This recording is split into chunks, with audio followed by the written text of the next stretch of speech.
கிறிஸ்துவுக்குள் பிரியமானவர்களே, இந்த நாளுக்கான மாலை நேரம் அண்ணா அப்போஸ்தலனாகிய யோவான் எழுதின முதலாம் நிருபம் 2ஆம் அதிகாரம் 25வது வசனம். 1 யோவான் 2:25, 1 John 2:25. நித்திய ஜீவனை அளிப்பேன் என்பதே அவர் நமக்கு செய்த வாக்குத்தத்தம். என்ன தேவன் கொடுத்த வாக்குத்தத்தம் என்ன? நான் நித்திய ஜீவனை கொடுப்பேன். என்ன நித்திய ஜீவன்? கர்த்தராகிய இயேசு கிறிஸ்து ஜபிக்கக்கூடிய ஜபத்தில் அழகா சொல்றாரு. யோவான் 17வது அதிகாரம் 2வது 3வது பாருங்க. பிதாவே, வேளை வந்தது, நீர் உம்முடைய குமாரனுக்கு தந்திரன யாவருக்கும் அவர் நித்திய ஜீவனை கொடுக்கும் பொருட்டு மாம்சமான யாவர் மேலும் நீர் அவருக்கு அதிகாரம் கொடுத்தபடியே உம்முடைய குமாரன் உம்மை மகிமைப்படுத்தும்படிக்கு நீர் உம்முடைய குமாரனை மகிமைப்படுத்தும். என்ன நித்திய ஜீவனை கொடுக்கும்படிக்கு? அது என்ன? ஒன்றான மெய் தேவனாகிய உம்மையும் நீர் அனுப்பினவராகிய இயேசு கிறிஸ்துவையும் அறிவதே நித்திய ஜீவன். அப்போ என்ன? பிதாவாகிய தேவன் நமக்கு வாக்கு கொடுத்தாரு. எப்படி? யோவான் 3வது அதிகாரம் 14வது வசனத்தில் பார்க்கிறோம். சர்ப்பமானது மோசையினால் வனாந்தரத்திலே உயர்த்தப்பட்டது போல மனுஷகுமாரனும் தன்னை விசுவாசிக்கிறவன் எவனோ அவன் கெட்டு போகாமல் நித்திய ஜீவனை அடையும்படிக்கு உயர்த்தப்பட வேண்டும். எப்படி? இயேசு கிறிஸ்து உயர்த்தப்பட வேண்டும், அதன் மூலமாய் ஒருவனும் கெட்டு போகாமல் நித்திய ஜீவனை அடையும்படிக்கு. தேவன் தம்முடைய ஒரே பேரான குமாரனை விசுவாசிக்கிறவனவனோ அவன் கெட்டு போகாமல் நித்திய ஜீவனை அடையும்படிக்கு இவ்வளவாய் உலகத்தில் அன்பு கூர்ந்தார். அப்போ என்ன? அவர் நமக்கு கொடுத்த வாக்கு தத்தம் என்ன? நாம் நித்திய ஜீவனை அடைவதற்காக கொடுக்கப்பட்டது. அப்போ அந்த நித்திய ஜீவன் என்பது ஒன்றான மெய்தேவனையும் அவருடைய குமாரனாகிய கிறிஸ்துவையும் அறிவதே நித்திய ஜீவன். அதனால தான் அவர் ஒருத்தரும் கெட்டு போகக்கூடாது என்று சொல்லக்கூடியதா. அதே மாதிரி யோவான் 6வது அதிகாரம் 40வது வசனத்தில், குமாரனை கண்டு அவரிடத்தில் விசுவாசமாய் இருக்கிறவன் எவனோ அவன் நித்திய ஜீவனை அடைவதும் நான் அவனை கடைசி நாளில் எழுப்புவதும் என்னை அனுப்பினவருடைய சித்தமாய் இருக்கிறது. அப்போ இந்த வாக்குத்தத்தத்தை தான் கர்த்தர் திரும்ப திரும்ப நமக்கு கொடுத்தாரு. ஆனால் இதில் நாம் நிலைத்திட முடியாதபடி நமக்கு கடைசி நாட்களில் கொடிய காலங்களும் கொடிய காரியங்களும் உண்டாகும். ஏன்னா தீமோத்தேயுக்கு எழுதும்போது 2 தீமோத்தேயு 3வது அதிகாரத்தில் 1வது வசனம், கடைசி நாட்களில் கொடிய காலங்கள் வரும் என்று அறிந்திருக்கிறாய். அதே மாதிரி 7வது வசனம், எப்பொழுது கற்றாலும் ஒருபோதும் சத்தியத்தை அறிந்து உணராதவராய் இருக்கிற பெண் பிள்ளைகளுடைய வீடுகளில் இப்படிப்பட்டவர்கள் நுழைந்து அவர்களை வசப்படுத்தி கொள்வார்கள். அதிலே 13வது வசனம் என்ன பார்க்கிறோம்?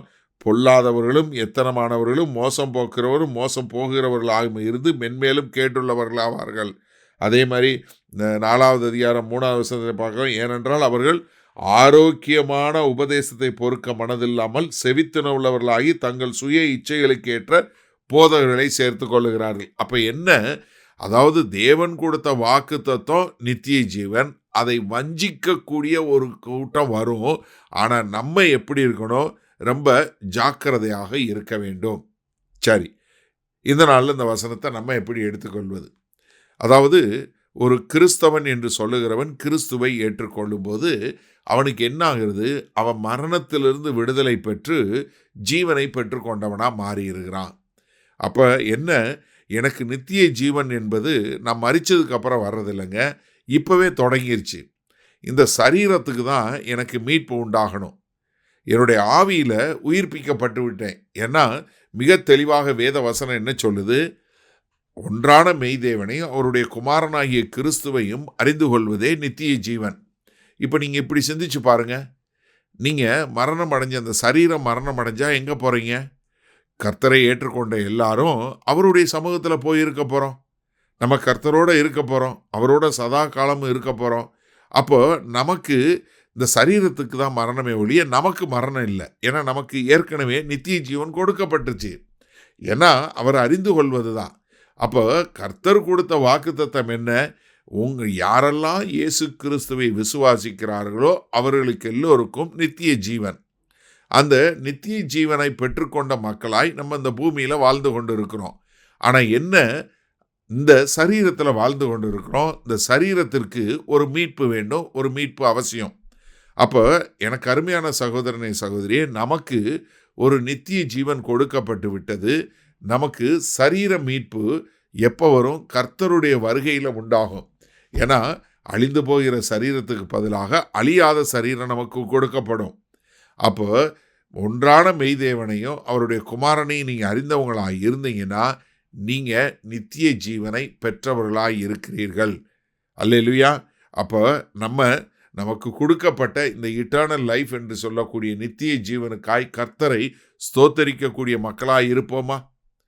உன்னதத்திலே வாசம் செய்கிற எங்கள் தேவனே, இதோ உம்மோடு எங்களை அழைத்து கொள்வதற்கு, உம்மோடு எப்போதும் இருப்பதற்கு, இதோ உம்முடைய திருக்குமாரனை கல்வாரி சிலுவையில் ஒப்பு கொடுத்து எங்களை மீட்டெடுத்து அவரை விசுவாசித்து நாங்கள் உம்மோடு எப்போதும் இருக்கக்கூடிய ஒரு உன்னதமான பாக்கியத்தை கொடுத்துருக்கீங்க.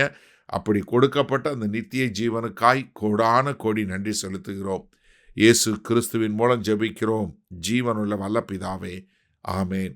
கர்த்தர் உங்களை ஆசீர்வதிப்பாராக. நாம் நாளை காலை தினசரி தியானத்தில் சந்திப்போம். Good night.